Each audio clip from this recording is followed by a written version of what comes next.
Hello my dear students, today we are studying a further chapter in the chapter tense, which is simple future tense. Before we start, what we usually do is to put a classwork date. So put a classwork date over here, 6th of November 2020. Chapter number is 20. The title of the chapter will be simple future tense. Okay, now what is future? Future is something which is not happened yet. Future वो है जो अभी तक हुआ नहीं है, but tomorrow which means जो आने वाला कल है उसमें ये काम होगा. So as tense tells you something about in the sentence to make it right. So हम फ्यूचर टेंस में क्या करेंगे? In future tense we will make tense to talk about something which is going to happen on tomorrow, यानी कल जो होने वाला है उसके बारे में हम इसमें बात करेंगे कि कैसे इसको बनाते हैं. Sentences are which kind of right, these types of things will be discussed today. Okay, so let's start with the meaning at first. Now simple future tense, now let's have the meaning. Now this is the meaning. The meaning could be anything, but in simple language I'm trying to explain it to you that the tense that tell us about something going to be happened in coming time or days. Right, again the tense that tell us, ऐसा tense जो आपको बताता है about something, ऐसा कुछ going to be happened जो होने वाला हो. going to be happened का मतलब जो होने जा रहा हो या होने वाला हो in coming time, आने वाले समय में या दिनों में. Right, so that will be future ना, जो अभी तक आया नहीं है, जो अब आएगा या होने जा रहा है. लाइकवाइज हमारा एग्जाम आने वाला है. Right, our examination is going to be conducted somehow at the end of this month after Diwali and all. right, so हम क्या बोलेंगे कि वो एक फ्यूचर टेंस है, क्योंकि अभी तक वो एग्जाम हुआ नहीं है, बट हमें पता है कि वो फ्यूचर में होगा. तो हम क्या करेंगे? उसकी बात नहीं करेंगे, बिल्कुल करेंगे. We will talk about that. Right, so we will say कि हाँ वो एग्जाम तो आने वाला है, तो एग्जाम जो आने वाला है वो हमारा फ्यूचर टेंस हो गया. राइट, सो इस तरह से बहुत सारे एक्शंस है. There are lots of action which is going to be held in future.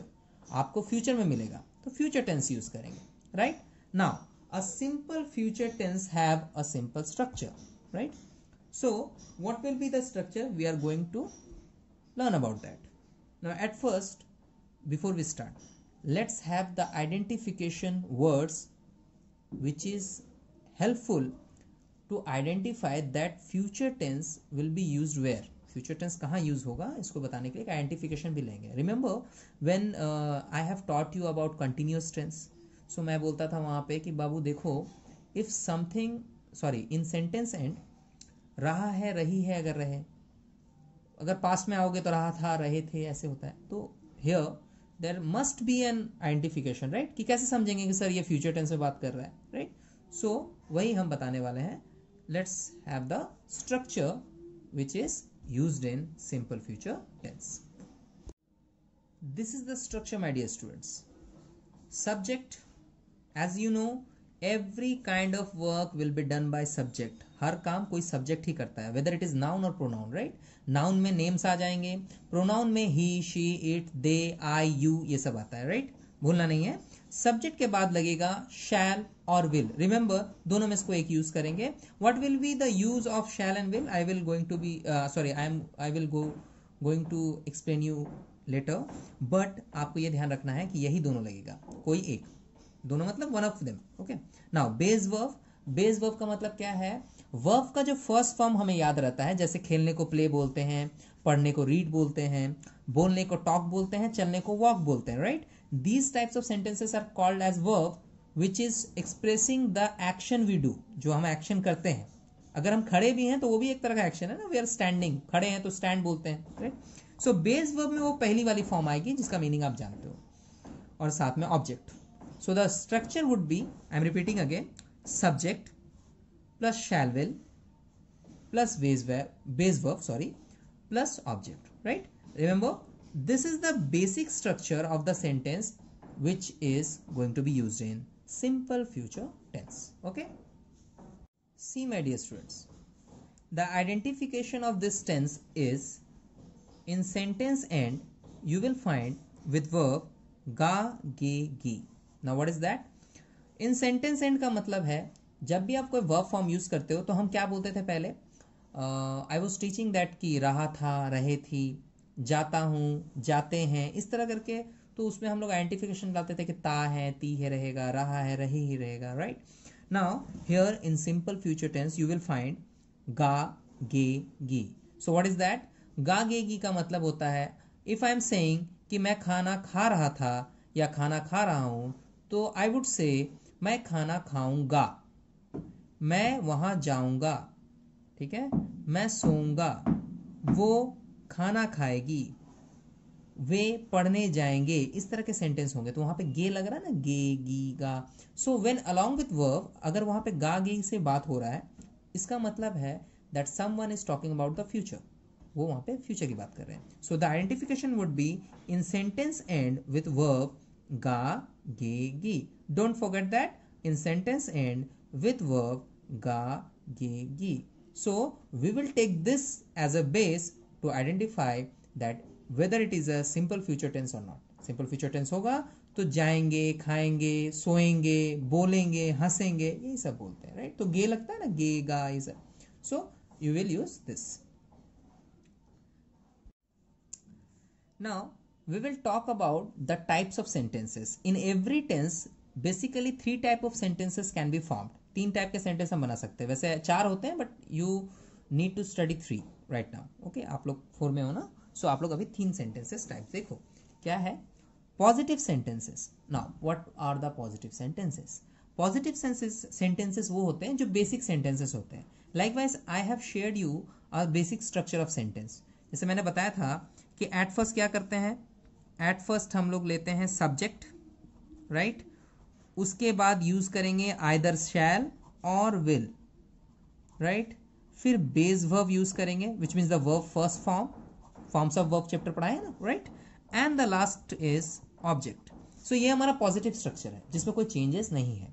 इसके बाद नेगेटिव आता है and then after interrogative sentences will be form. So अभी हम लोग क्या देख रहे हैं, we will study positive sentences जिसका बेसिक स्ट्रक्चर वही है जो पहले शेयर किए थे. सब्जेक्ट के साथ शैल विल में से कोई एक लगाना है, बेस वर्ब यूज करना है for the verb and object में rest part of sentence put करना है. Now let's have some examples. Now see my dear students, I have given some examples to practice on.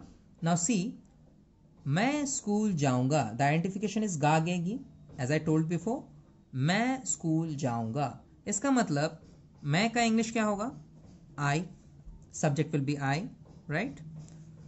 Now काम क्या हो रहा है, बेस वर्ब क्या है, किसके लिए यूज होगा, जाने के लिए, जाऊंगा. सो गो होना चाहिए ना, क्योंकि मैंने बोला है इसमें कोई चेंजेस नहीं होगा, गो का गो, प्ले का प्ले ही रहेगा, ठीक है. तो मैं स्कूल जाऊंगा, but remember we need to put a auxiliary verb जो कि है शैल या फिर विल. लेट्स से कि मैं यहां पे विल यूज करता हूं, आई विल. सो सब्जेक्ट के लिए आई, शैल विल के लिए विल हम ले लिए हैं. शैल भी आप यूज कर सकते हो, don't worry. I will give you some tricks कि कैसे शैल विल को यूज किया जा सकता है, but if you write shall I will not cut your marks, don't worry, okay. So ये भी करेक्ट है, but somehow for some reason हम शैल और विल को थोड़ा सा डिफरेंट करते हैं, ठीक है. We will talk it later. पहले समझ लेते हैं कैसे बन रहा है. सब्जेक्ट में आई, शैल विल में विल ले लिए. अब बेस वर्ब लगाएंगे, तो base verb means the action. तो जाने का काम हो रहा है ना, स्कूल जाऊंगा, तो कहां जा रहा है, स्कूल जा रहा है, तो आई विल गो. अब स्कूल जाएगा तो to school, right. I will go to school, okay. So the next sentence will be वो खाना खाएगी. Remember it's a female, right. तो फीमेल के लिए वो का क्या हो जाता है, शी बनता है. मेल होता तो ही लिखेंगे. सो वो के लिए हम लिखेंगे शी. नाउ विल या शैल में से कोई एक, चलो इस बार शैल लगाते हैं. Now she shall, okay, eat food. Subject is she, shall will में से शैल, बेस वर्ब में से ईट, है ना, खाने का काम हो रहा है, एंड ऑब्जेक्ट में फूड डाल दिया, खाना खा रहा है. अगर लिखते वो खाएगी वो भी चलता है, शी शैल ईट लिख देते या शी विल ईट लिख देते, दोनों ठीक है, right. Now the next and the last sentence is Sumit गाना गाएगा. Now Sumit is your subject over here. Sumit गाना गाएगा, सो वो तो सिंग करेगा ना, सिंगिंग बोलते हैं ना. So Sumit will sing a song.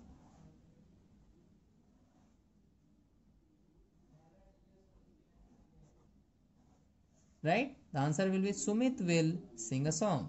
देखो, she shall eat, Sumit will sing, I will go. तो इस तरह से आपको स्ट्रक्चर बनाना है. ठीक है? So these were the positive sentences. Now we will moving forward to negative sentences. Remember, those are negative sentences which are used to say no in the sentence, जहाँ पे ना बोलना है. Right? Okay, let's have the examples and the sentence structure. Now see this, my dear students. Negative sentences. Now what are negative sentences? When we use not in the sentence, जब हमें ना use करना है, मतलब कोई चीज कर रहे हैं उसमें ना बोलेंगे. Likewise, if I am saying I will go to school, I can say either I will not go to school. Right? Not का यूज करना है. Now let's have the structure. Now this is the structure, my dear students. Subject, shall or will, दोनों में से कोई एक. Right? Not. As I said before, any negative sentence will have not word in the third place. Her structure में देखना आप third पे ही आता है. राइट? सो सब्जेक्ट के साथ shall, will और not, उसके बाद base verb, then object. Right? So what will be the changes when we are going to change the positive sentence into negative sentence. जब हम पॉजिटिव वाला भी सीख रहे थे ना, right, and the negative will come. So change सिर्फ एक ही है, पूरा स्ट्रक्चर सेम है. The whole structure is same with slight change of not in the third place. सिर्फ नॉट को थर्ड प्लेस में लगा दिए हैं, इसीलिए चेंज होके नेगेटिव बन गया. If I skip not, then it will be the same structure which is used in positive sentence. You can rewind the video and check I am telling lie और not. झूठ बोल रहा हूं क्या? नहीं. आप चेक करो. Subject with shell will plus base verb plus object, that will be the positive structure. And if I put not in the third place in the structure, it will become negative sentence. मतलब जहां पे हम ना पे आ जाते हैं. Right? Let's have some examples to practice and to understand it better. Now these are some examples to understand it better. Now मैं school नहीं जाऊंगा. This particular example I have taken, I have copied from the positive sentence. Right? तो थोड़ा समझ में भी आ जाएगा. मैं स्कूल नहीं जाऊंगा, वहां पे क्या था? मैं स्कूल जाऊंगा. So what I have done there, कि मैंने उसको जब सेंटेंस में फॉर्म किया तो मैंने लिखा I will go to school. ठीक है?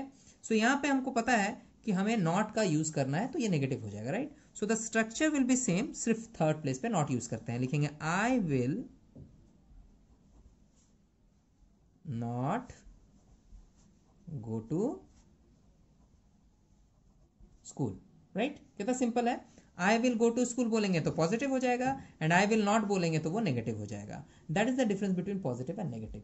That's it. Now the next one will be Radha school नहीं जाएगी. देखो, स्कूल नहीं जाऊंगा यहाँ पे, अब राधा को भी हम वही किए हैं. राधा स्कूल नहीं जाएगी, तो कैसे लिखेंगे? राधा. अब यहाँ पे शैल यूज कर लेते हैं ना, क्या प्रॉब्लम है? Shall not go to school. So remember this, that subject will be changed but the structure will be same, which means whole rule will be same, and not का सिर्फ third place में use होने से ही negative बन जाएगा. Right? Now let's move on to the last sentence type, which is interrogative sentences. Now see here, my dear students, interrogative sentences, the last type of simple future tense sentence. मतलब type of sentence पढ़ रहा है ना, तो interrogative भी कैसे बनाते हैं वो भी तो देखो. When we ask questions in a sentence, जब हम सेंटेंस में कोई क्वेश्चन पूछते हैं. राइट? भैया कहाँ जा रहे हो? क्वेश्चन ही है ना. क्या पढ़ रहे हो? क्वेश्चन है. But here in simple future tense, when we talking about the future, तो वहां पे क्वेश्चन भी तो ऐसे ही करेंगे ना. ठीक है? Now let's have the sentence structure first, then we will moving to the examples. Right? See, my dear students, sentence structure is the shall will come at first in the sentence and the subject will come next. मतलब जरा सा slide change किया मैंने. the positive structure sentence, sorry, the structure of positive sentences will be written like this, that subject के बाद shall will लगाना है, फिर base verb, फिर object. You can rewind the video and check. अब मैंने वहां पे एक जरा सा चेंज किया and it will become an interrogative sentence. कैसे?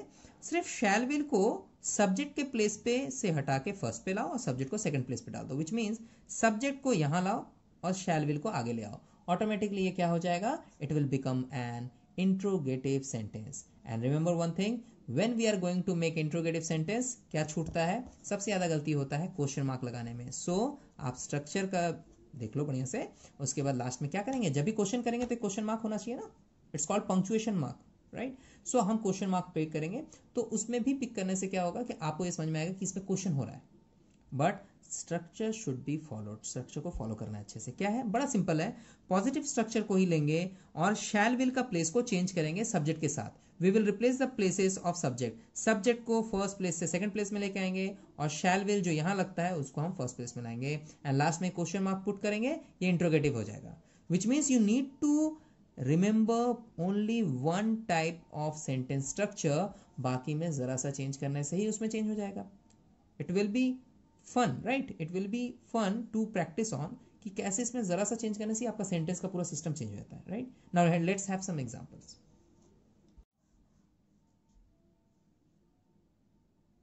Now these examples can be used to explain it better that how the interrogative structure will be used. Now see here, क्या तुम स्कूल जाओगे, I am questioning over here, question कर रहा हूँ ना, क्या तुम स्कूल जाओगे.